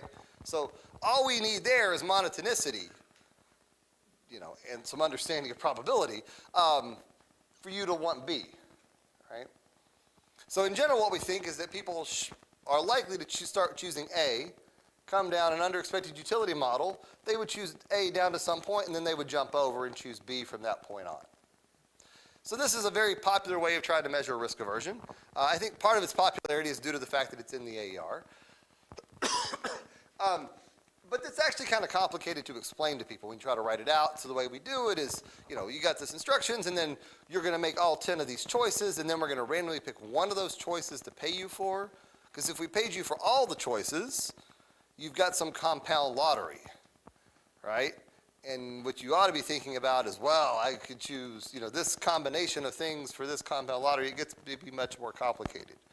And if you actually had some kind of concave utility function, then where you are when you're making this choice, or when you're making this choice, how much you've already earned or expected to earn up here should matter when you're making that choice. So normally we randomly pick one of these choices and then pay you for that choice. Still paying you for it because we want it to be incentivized, right? We want it to be salient to you. Going back to Vernon's precepts, right? We want it to be salient to you, that you care about what this outcome is, right? And that you the monotonicity part, right? The reward medium that you're locally non-satiated. You want more of this money to less of this money. Right? So those two precepts are inherent in here. But the idea is we're going to randomly pick one of those and then pay you for the one. And what we want to do is just basically see where you make that switch. If you assume people have constant relative risk aversion, then this is a very easy tool to put people into bins. Right? Are you real risk averse, moderately risk averse? A risk neutral person should make the switch at number 4. Right? They should say A, and then come over here at that one and switch. Right? So those of you who wanted B from the start, very, very risk loving. Those of you who would switch much, much later are more risk averse. Right? And so this is one way we could try to see how risk averse you are. Right? It's a very common tool for doing that. Here's what the data look like from their paper. They also asked people to give hypothetical responses. They said, all right, you've just done this for this $3.85 or 10 cents or whatever. Suppose we offered you 20 times that. What would you do? Suppose we offered you 90 times this amount. What would you do? Okay. And when they had people do the task, right, people were mildly risk averse, so they tended to switch a little after the number 5 decision, right? 5 and 6. They would either do 5 safe choices or 6 safe choices. And then when they asked them to think hypothetically what they would do for higher stakes, they basically just said they would do the same thing. All right, so it looks like the stakes don't matter. They would do the same thing. Right? That's what all these little lines here, these hypothetical questions that they ask people. But it turns out when they actually paid them for real, for higher stakes, they got much more risk averse. So they said, subjects said, oh, no, 90 times that, I'd be the same. For real 90 times that, they were much, much more risk averse, right? You can see this curve is shifted way out here, right? So they're much, much more risk averse when it's really 90 times, right? When it's, what is that, $270 that's on the line? They're much, much more risk averse for that. Right? So what's nice here, I think one of the really nice things about this paper is that it shows hypothetical incentives may not really elicit the behavior that people think it does. Right? Asking somebody hypothetically what they're going to do may not be what they're really doing. I think it's very much a case-by-case basis, right? For some things, it probably is what they would do. For other things, it may not be. Here, they had done the real task, and then they asked them what to do hypothetically. So I've already thought about this and gone through this whole process, and now you're asking me to think about it for real for others. Nah, I'll just tell you I'm going to do the same thing. So maybe if you just started hypothetically from the get-go, maybe people would have given you different answers. But in this case, the hypothetical behavior and the real behavior looks very different. Right? So I think that's an important result there. The other, of course, important result is that as the stakes get much, much bigger, because these are much higher than normal lab experiment stakes, you see much more risk aversion. Right? There's clearly a shift there. Here's another one. Would you prefer, this was in Europe, would you prefer 20 euros or would you prefer a lottery that's going to have these probabilities at these payoffs? How many of you would prefer the 20 euros for sure? Which I guess, what is that? That must be, oh, I can't remember how many yuan that is. Too many conversion rates in there for me. That's got to be 30,000, is that right? Something like that? I think that's about right. How many of you would prefer this for sure versus this lottery? How many, you want the sure money? How many of you want the lottery? Yeah, a lot more people want the lottery. What's weird is the expected value of that lottery is much lower than that, right? A risk-neutral person should take this. This is not nearly as good, right? The expected value of this is below 20, right? But there was a Slovak bank that actually ran this experiment, or it wasn't an experiment, I'm sorry. Ran this as a gimmick to get people to open savings accounts, right? And it turns out 76% of the people wanted the lottery. So in a lot of places we look risk neutral, we look risk averse, right? Like I just showed you here, people are risk averse. But then you bring them out here and they're risk-loving, right? They all want that lottery, right? There is kind of this preference for kind of high positive skew. People like those kind of low probability of big payoff events, which isn't consistent with being mildly risk-averse. Right? Those two things are very different. We did not see any gender difference when we did this. In a lot of lab experiments, we find that women, they either find no gender difference or they find that women tend to be more risk-averse than men. There was no, in this particular case with these bank data, there was no difference in gender there. So we actually, in this paper, in addition to the bank data, we ran some lab experiments using these same payoffs.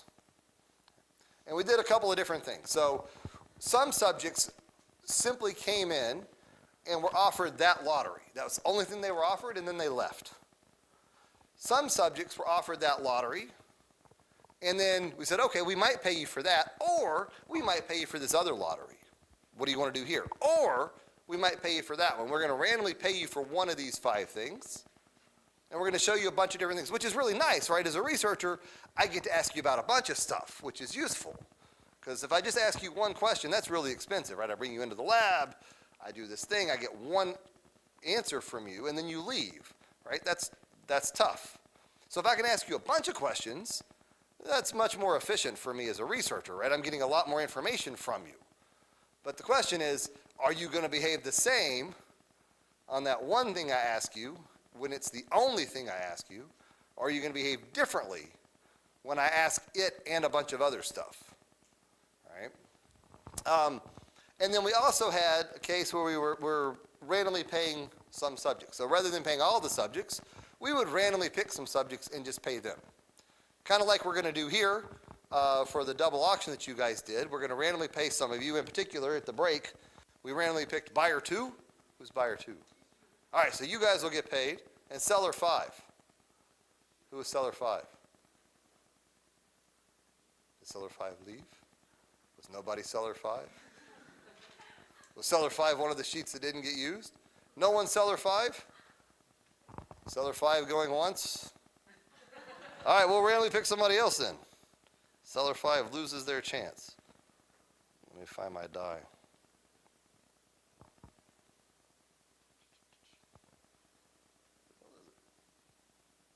I have a die on my phone so that I can do this. There it is. All right. Seller 4? Who is seller 4? Do you not know your seller number? All right, seller 1. All right, seller 1. We'll pay seller 1. We'll pay seller 1. All right, so, we did it where we randomly paid some subjects. We did it where we had multiple tasks. We randomly paid some tasks. And then we did it where we had just a single task that subjects came in and did. When we look at behavior across these things, the behavior didn't matter if we had multiple tasks, a single task, or we paid a random subject. Those things didn't matter at all. They didn't affect the kind of risk people took in this experiment. So that's nice, right? It suggests that you don't have to pay everybody, and it suggests that you can ask people multiple things, and it won't affect the behavior. Right? Those are both very useful in kind of trying to run experiments. When we look at the lab experiment data versus the field data, here or here, there's no difference between the lab data and the field data in terms of what people took. Right? Those behaviors look the same. So the lab experiment and the field data from the bank are basically generating the same thing. Right? When we control for age and other things like that, it's all gender and all of that, it's all basically the same. Right? So that's nice. The payment procedure didn't seem to matter too much, and our lab data looks a lot like our field data.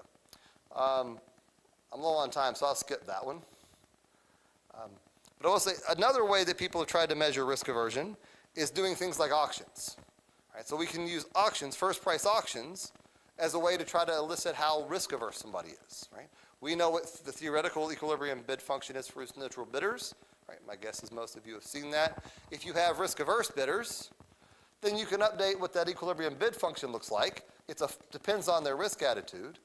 So I ought to be able to take the risk, I ought to be able to take how you bid in the auction and infer how risk averse you are. Right?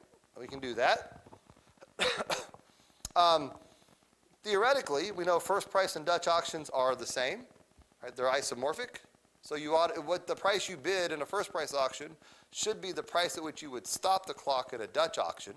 Right? Those two auction institutions, the rules, are isomorphic theoretically, right? You should behave the same in those two auctions. However,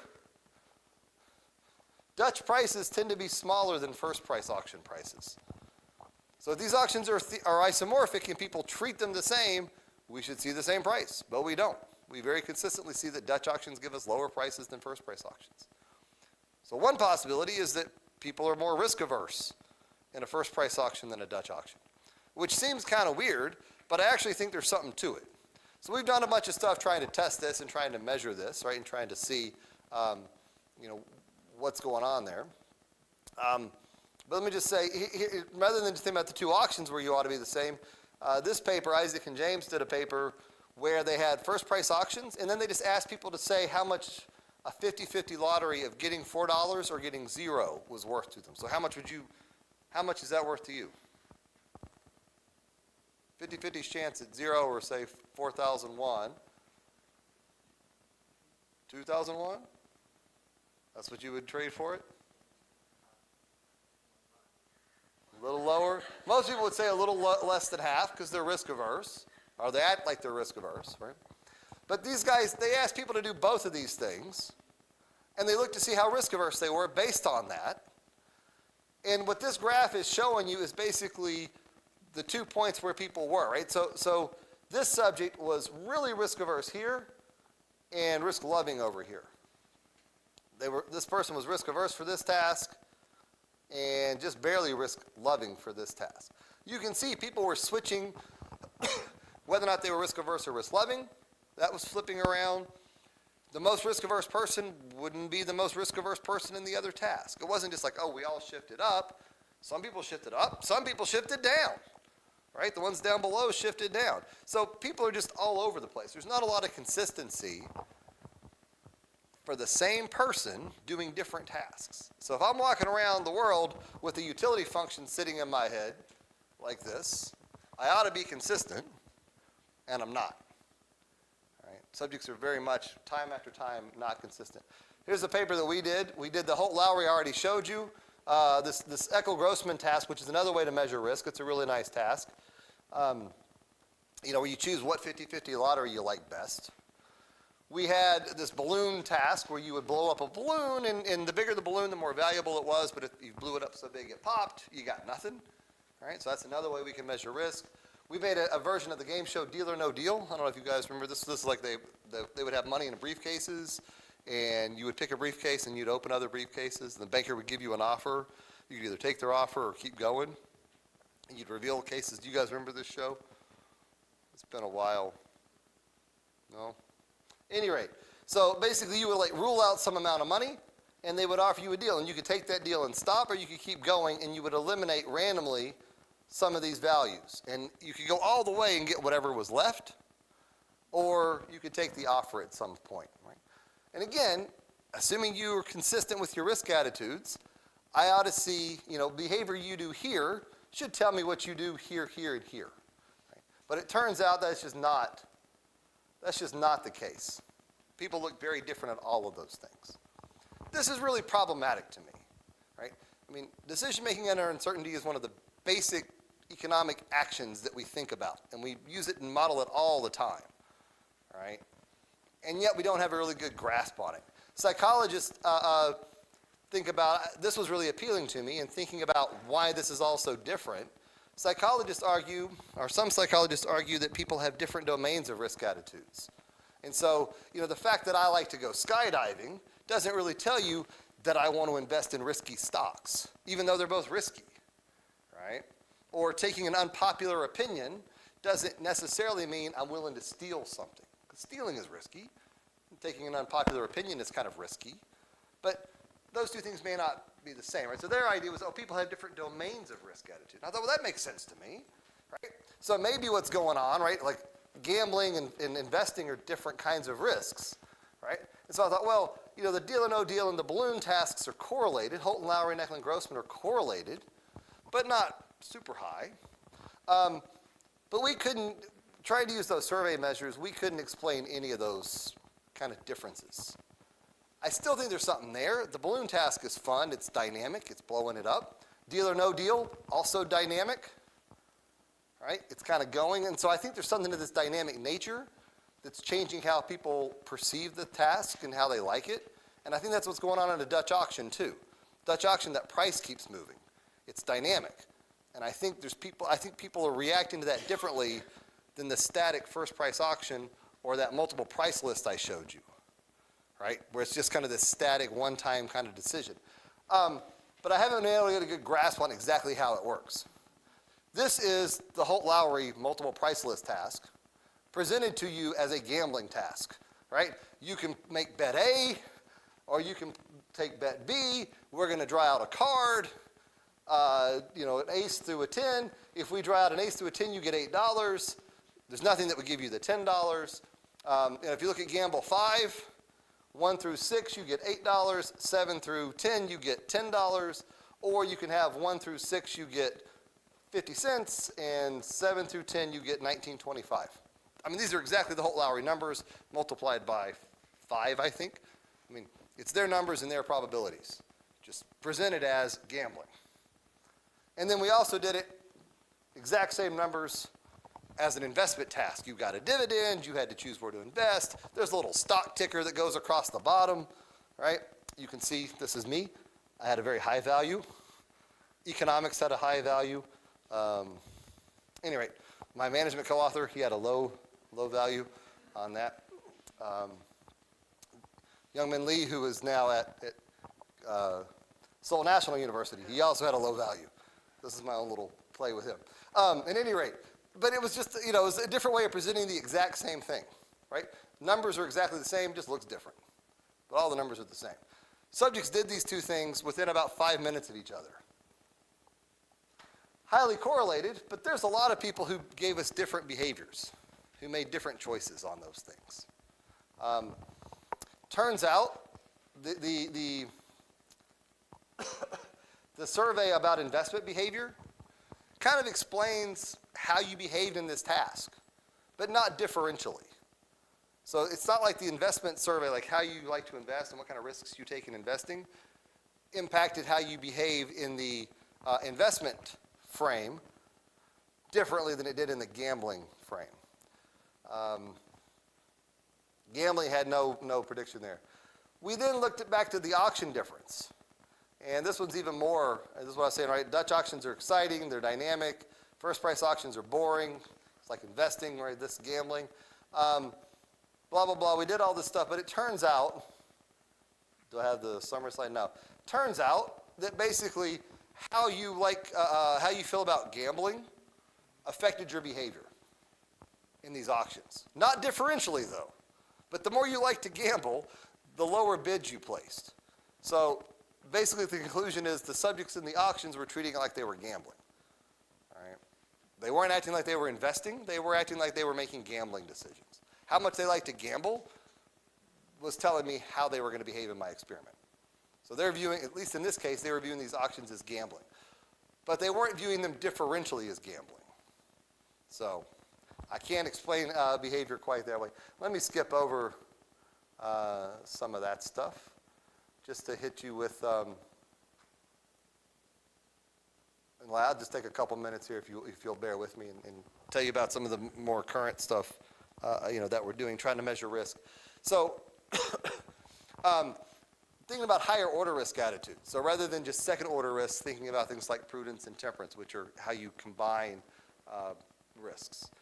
So we want to be able to think about like how people are thinking about different outcomes and then viewing these different outcomes. So if you think about epsilon and delta as being certain losses, a risk-averse person would rather get this loss for sure, get this loss or get that loss, 50-50 lottery of these two things, versus a 50-50 lottery where you get no loss or both losses. I think I have a picture that makes this a little bit easier. So a risk-neutral person, a risk-averse person would rather get $10 for sure than get $5 or $15, right? I mean, that's at a very basic level, when we talk about somebody being risk averse, that's what we mean, right? They would rather get this than this. Right? They don't like the spread. We can go to these higher order risk attitudes. So this is where we're talking about prudence. If we replace the certain loss with instead of this being a certain loss, it's a zero mean risk. So now we're making you think about taking a risk in addition to the potential for a loss. So here, if you think about this, if you're risk averse, you don't like this, right? That 50-50 gamble is not good. You'd rather have zero than that 50-50 gamble. So what we're asking is, would you rather have to take this 50-50 gamble when you get the good outcome, $10, or would you rather have to take that 50-50 gamble when you get the bad outcome of $5? So you've got the big risk, 5 or 10, and now you've got to decide where you want to take this additional risk. How do you want to combine these risks? Okay. And it turns out a prudent person would prefer to do this. But what's interesting is both a risk-averse and a risk-loving person would tend to prefer this. Right? Or at least somebody who wants to combine good with good or good with bad. So let me just come up here a little bit. We can take these to pretty high orders. So we can think about combinations of risks, right? How do I want to combine multiple risks? And growing like this, what we find is that most people, in general, most people are risk averse. Most people are slightly prudent, meaning that they tend to prefer something like this. They tend to prefer to take this extra gamble when they're getting the good outcome than when they're getting the bad outcome. And most people are temperate, meaning that they would rather take the combination of gambles that they dislike when they're getting the better outcome than the combination of gambles that they don't like in that bad outcome. Right? Sorry, I said that wrong. This is the combination of gambles that they dislike, putting that lottery with the bad outcome, combining that with the good outcome of this big lottery. Right? This is the lottery they prefer, putting this 50-50 lottery with the good outcome with the bad outcome of the big lottery. Right? So we're starting to think about how people combine doing these combinations of lotteries. Right? Anybody who has studied risk aversion at all is familiar with Arrow-Pratt measures of constant absolute risk aversion, constant relative risk aversion. Think about these things, right? I'm sure you've all seen that, those kind of measures. So we talk about that a lot with risk-taking investments, insurance, right? That's all that kind of second-order Arrow-Pratt measure of absolute risk aversion there.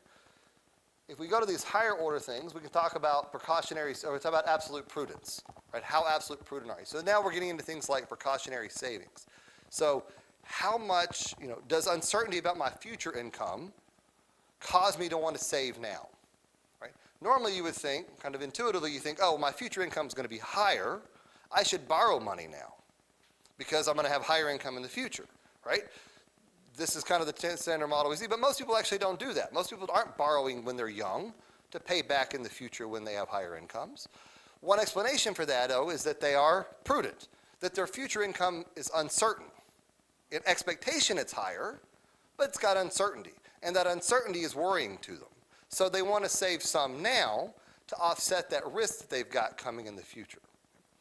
There was a recent paper actually thinking about what global warming may be doing to investment demands.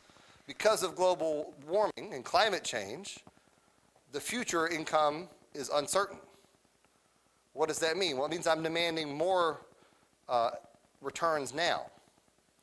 Well, how do I get higher returns now? Well, it's probably stuff that's going to create more pollution, right? So we have this potential problem of future uncertainty due to climate change is actually exacerbating climate change if people are prudent. Because they need more now to offset that future uncertainty. That more now gets driven by, or drives, more in pollution and things like that. Right? So there's people who are starting to recognize kind of the value in some of these higher order risk attitudes. And so some of the recent work, I won't show you all these theoretical things, but basically what we can do is try to come up with an experimental way to measure these propensities, right? To measure how prudent you are. In the same way we just showed you how to measure how risk averse you were, I can try to measure how prudent you are, right? How you feel about the combination of these future risks or combinations of risks. And so what we're going to do is give people basically a multiple price list kind of approach of combinations of lotteries. So here, right, it's a 50-50 lottery. You're either going to get $13 or $23. And to that, we're going to give you a 50% chance of losing $8. How many of you would rather have this 50% chance of losing $8 when you get 23? Or would you rather have the 50% chance of losing $8 when you get the 13? Well, how many of you would prefer to have to risk losing $8 when we're giving you 23, or lose 8 when we're giving you 13? Which do you prefer? This one? Yeah, right? Because you might lose, but at least you're losing off the top. You're not losing off the bottom, right? Yeah, so most people like this, right? And that's really all you need for that is risk aversion. Second order risk aversion is enough to do that. Just concavity of the utility function. Okay? So if you're risk averse, you like this guy better than this guy. If you're risk loving, you should like this guy more than this guy. Okay? And then we go down. I've changed this lottery a little bit. Now instead of -8 or 0, it's -7 or 1. Most of you still want B? Yeah, okay. Makes sense. You'd have to be extremely imprudent not to want to switch. Okay. We keep going all the way down. Notice this is a 0 mean risk. So if you're risk neutral, that's worth 0 to you, and you're indifferent. So a prudent neutral person is actually indifferent right here between which one of those places they take that gamble. What about down here? Now that extra thing is adding $8. You might get an extra $8. My guess is most of you would rather get the extra $8 over here, right? When you're only getting the 13 instead of the 23. So what we would expect to see happen is that you would come down, B, B, B, B, B, and at some point you'd switch over and choose the A's. Right? So it's kind of like that whole Lowry thing I showed you before, right? Where you started off choosing the left, and at some point you'd switch to the right. Although here, if you're risk loving, I'd expect you to choose A's for a while, and at some point switch over, and then choose B's. A risk loving person would like this more than that. Okay? So we can start trying to think about how people view these higher order risks, these combinations of uncertainties, of independent risks. Okay? And so basically what we can do is put people through an experiment where we see where they're going to switch, right? We can do this for higher order. This is a fourth order problem, so it's combinations of lotteries changing, but it's the same basic idea, same basic approach, right? We can figure out what's the constant degree of absolute risk aversion, absolute prudence, absolute temperance that would tell you where you're going to switch in these different things. When we do this, we basically get the traditional result. This would be risk neutral. So a lot of people are risk neutral or a little risk averse. This would be prudent neutral. So a lot of people are prudent neutral or a little prudent averse. This is temperate neutral, and this is slightly, temperate. Right? So what we see is kind of slight behavior on the risk averse, prudent, temperate side, but not a very high degree of that. What I will say though is your behavior, at least under kind of standard utility functions like constant relative risk aversion, constant absolute risk aversion, any of those kind of standard utility function models in expected utility theory that people use, how you behave in one order ought to tell me something about how you behave in another order. So how risk averse you are, right, if you think about like a model of constant relative risk aversion, right, it's going to tell me what your parameter is. Well, once I know that parameter, I can then think about what you are for other orders. So knowing what you do for second order ought to tell me what you do for third order, and ought to tell me what you do for fourth order, assuming that you have that utility function. Right. Well, it turns out, when I look at where people switch on the second order task versus where they switch in the third order task, people are all over the place. So they might switch early in the second order and late in the third order. They might switch, they're just all over the place. So that's not consistent with, the standard utility function models, right? That's not Power Expo or, HARA or any of those, even, some of the newer utility functions that people are using or proposing aren't consistent with this kind of behavior. So on a given task, we can do a pretty good job of identifying, how prudent you are, how temperate you are, how risk averse you are. But when we look across tasks, just like in second order problems, in these higher order problems, we see behavior that's kind of scattered all over, right? It doesn't appear that people are real consistent, with those choices. So what I would just tell you kind of in thinking about this risk attitude, I really don't know how people make the decisions that they make. Behavior on a task is generally pretty robust. Ex post, I can tell you what people do, right? After we've run the experiment, I run it again and again and again, I get the same behavior again and again and again. I mean, people are pretty consistent. Maybe not the same individual, there's some variation on that, but if I run 100 subjects and I run another 100 subjects, those two groups are going to look pretty similar, right? It's clear people view dynamic and static risks differently, although I'm not exactly sure how. People do become more, I didn't show you guys this one, higher stakes, under cognitive load, these kind of things, people become more risk averse. And generally, people like to combine good with bad, right? So we're getting that prudent, temperate kind of behavior that we've been seeing there. So I'm over time, which I apologize for. Sorry for that, but not too long over time. I'm happy to stay and answer questions all you want, talk about anything you want to talk about, but we'll stop there, I guess. So, thank you.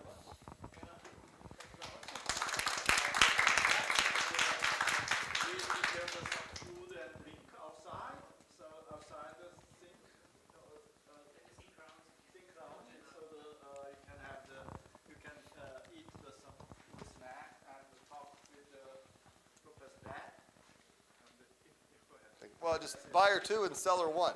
Make sure you come up here to get your money.